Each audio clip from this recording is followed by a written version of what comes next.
झटपट मराठी सिरियल ह्या चॅनलमध्ये तुमचे अगदी मनपूर्वक स्वागत करते। लग्नानंतर होईलच प्रेम ह्या मालिकेच्या आजच्या भागामध्ये आपला जीवा जो आहे तो आपल्या ह्या नंदिनीला स्वतःच्या हाताने एक एक घास म्हणत असं प्रेमाने जेवण भरत असतो। एक घास तुझ्या आईबाबांचा, एक घास माझ्या आईबाबांचा आणि एक घास पारदादाचा असं म्हणत तो स्वतःच्या हाताने आपल्या या नंदिनीला जेवण भरवत असतो आणि नंदिनी ही आपल्या आता जीवाकडे बघत राहते। त्यानंतर पुढे असं बघायला मिळतं की आता पुढचा जो घास आहे तो या आपल्या जीवाने नंदिनीला जीवाचा असं म्हणताच इकडे जीवा लगेच आता नंदिनीकडे बघतो आणि नंदिनी सुद्धा जीवाकडे बघते।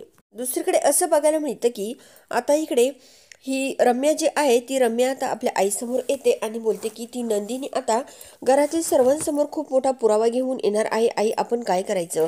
तेव्हा वसुंधरा बोलते की नाही की काही जरी झालं तरी पण तिला कुठलाच पुरावा दाखवून देणार नाहीये, असा कुठलाच पुरावा मी ठेवलेला नाहीये असंही वसु आत्या या रम्याला बोलत असते। दुसरीकडे जीवा जो आहे तो नंदिनीला विचारतो की नंदिनी तू असा कुठला पुरावा आहे तो घरातील सर्वांना दाखवणार आहे? तेव्हा मात्र आता नंदिनी ही या आपल्या जीवाकडे बघत राहते। तर मित्रांनो नेमका आता पुढे काय होणार हे बघणं सुद्धा खूप इंटरेस्टिंग असणार आहे। आपली नंदिनी ही या दीपकला सर्वांसमोर आणणार का आणि वसु आत्याचा खरा चेहरा सर्वांसमोर दाखवणार का हे बघण्यासाठी आपल्या झटपट मराठी सिरियल ह्या चॅनलला जरूर सबस्क्राईब करा, लाईक करा आणि व्हिडिओ बघितल्यामुळे अगदी मनापासून धन्यवाद।